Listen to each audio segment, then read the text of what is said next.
Vamos. Zap Judá Roda. Vamos. Eu gostaria de saber por que Jesus teve que ter sido batizado por João Batista.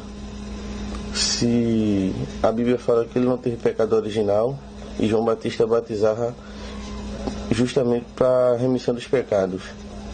Agora, quando eu li o livro Apócrifo de Tomé, eu vejo que Jesus tinha dificuldades em se relacionar com outras pessoas. Que ele, até com tem um professor dele, que o professor pergunta sobre o alfa, a letra lá, e o professor não sabe responder, e ele até amaldiçoou o professor, porque o professor foi contra ele. Eu queria saber sobre isso. Independente, ele é o caminho, a verdade e a vida. Valeu. Eu sinceramente acho uma pena que vocês estejam interessados em saber coisas que não tem nenhuma importância. Mas Jesus respondeu essa pergunta. Leia o Evangelho, meu amigo. É Klaus, né? Klaus querido. Leia aí Mateus, Marcos, Lucas. Mas veja, por exemplo, que quando Jesus chega para ser batizado, João não quer. Você viu que João não queria? Ou nunca viu isso? Você está lendo o Evangelho Apócrifo de Tomé, escrito já no 2º para o 3º século por um cara que não foi Tomé e que não conheceu Jesus, e está dando mais crédito a isso do que aos evangelhos mais originais que a gente tem, mais reais, mais próximos de uma reportagem concreta de Jesus. E lá nesses evangelhos, que estão no que a gente chama de Novo Testamento, João não quer batizar. Jesus vem e João diz: tu vens a mim? Se eu é que preciso ser batizado por ti? Você já leu o que Jesus respondeu? Abra aí o texto e leia. Jesus disse: deixa por enquanto, para que se cumpra toda a justiça. Ele veio para cumprir toda a justiça. Foi por isso que ele disse que a lei de Moisés, ele veio para cumprir toda. Ele cumpriu. Ninguém cumpriu a lei de Moisés, só Jesus. Ele foi o único que adorou o Pai de todo o coração, de todo entendimento, com toda a sua força, com toda a sua alma. Ele foi o único que não teve ídolos. Todo mundo teve ídolos. Ídolos concretos, ídolos subjetivos, ídolos ideológicos, ídolos de todo tipo, ídolos religiosos. Ele foi o único sem ídolos. Ele foi o único que nunca tomou o nome do Pai em vão. Foi o único que nunca falou uma besteira sobre a eternidade. Ele foi o único que de fato honrou pai e mãe, botando pai e mãe no lugar de pai e de mãe, curando pai e mãe. Ele foi o único que nunca adulterou, nem no coração, nem nas exterioridades. Ele foi o único fiel e verdadeiro, que deu o testemunho verdadeiro e nunca falsificou nada. Ele foi o único que nunca roubou, que veio para dar, que foi roubado enquanto quis doar, mas nunca se apropriou de nada. Ele foi o único que nunca cobiçou, que era dono de tudo e não cobiçou nada.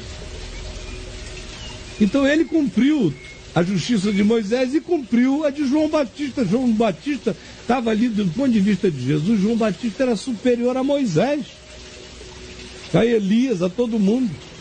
E isso é que é um choque, né? Um judeu iria ficar escandalizado. Agora, o que me choca é que os cristãos ficam. Jesus disse que dos nascidos de mulher, incluindo Abraão, Moisés, Davi, quem você queira, ninguém foi como João Batista. No entanto, o menor no reino de Deus era maior do que João. Ora, o que João estava fazendo era uma coisa tão mais significativa do ponto de vista profético, messiânico, do que a vida de Moisés. O que João estava fazendo, se diz que era precursor, era sendo aquele que anunciava a chegada do Cordeiro de Deus. O que foi mais importante? Moisés instituir a Páscoa com os bichinhos no Egito? ou João anunciar a chegada do Cordeiro? Me responda. João fechava um aeon. Por isso Jesus disse, deixe, faz parte de um processo. Eu estou aqui para que não fique nem um i, nem um tio de fora. Eu vou cumprir tudo, eu vou encarnar tudo, para que depois ele pudesse dizer, está tudo consumado, está pago. Eu vivi, eu cumpri, eu realizei, eu levei até o fim. E todo escrito de dívida que era contra todos os desobedientes do planeta, eu rasguei na cruz e disse, está pago e consumado. Isto aí de cara. Segunda coisa, é o Evangelho de Tomé, querido, é um evangelho de inspiração gnóstica, de uma seita gnóstica. Os gnósticos tinham algumas variáveis de gnosticismo. Uma variável era aquela variável ascética, do gnóstico que crescia pela iluminação, sabendo de conhecimentos só dados a eles e a mais ninguém.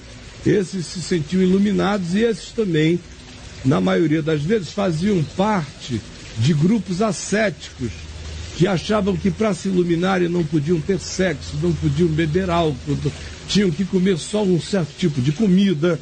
Eles tinham que fazer aquilo que um bom médium espírita, para procurar produzir ectoplasma, tem que fazer, de esvaziamentos de todos os elementos considerados energeticamente atrapalhadores desse fluido e desse fluir. Então, existia no gnosticismo essa seita aqui, essa variável. A outra variável era o gnosticismo pernicioso. Era aquele que dizia, há uma dicotomia, uma dualidade entre corpo e espírito. Então, o que o corpo faz não tange, não toca o espírito e vice-versa. O corpo, tudo que faz é mal e não agrada a Deus. Mas como o corpo só consegue produzir o que é mal, mas o mal que o corpo produz não polui o espírito, a gente pode se entregar para a gandaia do corpo e continuar evoluindo e se iluminando com conhecimentos raros no mundo espiritual do nosso gnosticismo. Ora, o Evangelho de Tomé serve perfeitamente tanto a um grupo quanto a um outro, mas especialmente ao segundo grupo. Porque é no Evangelho de Tomé que se insinuam coisas a respeito também do modo como Jesus podia ser autoindulgente sexualmente, no modo como ele dava uma predileção conjugal a Madalena. É no Evangelho de Tomé que você vê traços do esoterismo gnóstico em todo lugar. Você só não nota que você não conhece o gnosticismo, você fica lendo aquilo ali como um tolinho. Eu, quando li a primeira vez, eu já li várias vezes o Evangelho de Tomé, o Evangelho de Maria Madalena, a Assunção de Pedro, todos esses apócrifos e os pseudepígrafes. Algumas vezes, e eu não quero nenhum deles, são contos da caronchinha, produzidos do segundo século, terceiro século, para agradar o apetite, o capricho de seitas que não queriam o Evangelho conforme o Evangelho é e conforme você me vem ensinando, baseado nas narrativas simples que nós temos no Novo Testamento. E aí você se impressiona com uma bobagem dessa? Pelo amor de Deus, são fábulas, são aquelas tipos de fábulas acerca das quais Paulo fala em Colossenses, dizendo, não se entreguem a essas fábulas, ou em 1 Timóteo, não se entreguem também a essas fábulas de velhinhas caducas, de invenções de seitas, ou de gente que quer cultuar anjos, que ficam com essas invenções desse tipo. Isso já estava presente nos dias de Paulo. 200 anos depois de Paulo, meu Deus, teve um surto dessa maluquice. Um surto. Num certo sentido, Constantino se aproveitou do surto dessa maluquice para fortalecer os bispos mais sérios e mais antigos e promover os concílios que determinavam qual era a doutrina uniforme e unânime desse novo cristianismo, que por causa daquela definição eles eliminavam o poder das seitas relativas. E foi isso que Constantino fez, não por amor a nada não. apenas para fortalecer o império. Quanto mais unânime fossem as convergências, melhor para o poder político central dele. Então, meu filho, olha, tem muito mais entre o céu e a terra do que o teu professor de filosofia já compreendeu, infelizmente. Mas não perca tempo com besteira, leia o Evangelho de Carreirinha. Se você lesse o Evangelho de Carreirinha, você não tinha nem tempo para essa tolice, tá bom? Com todo o amor que eu estou falando, mas é tolice. Deus te abençoe.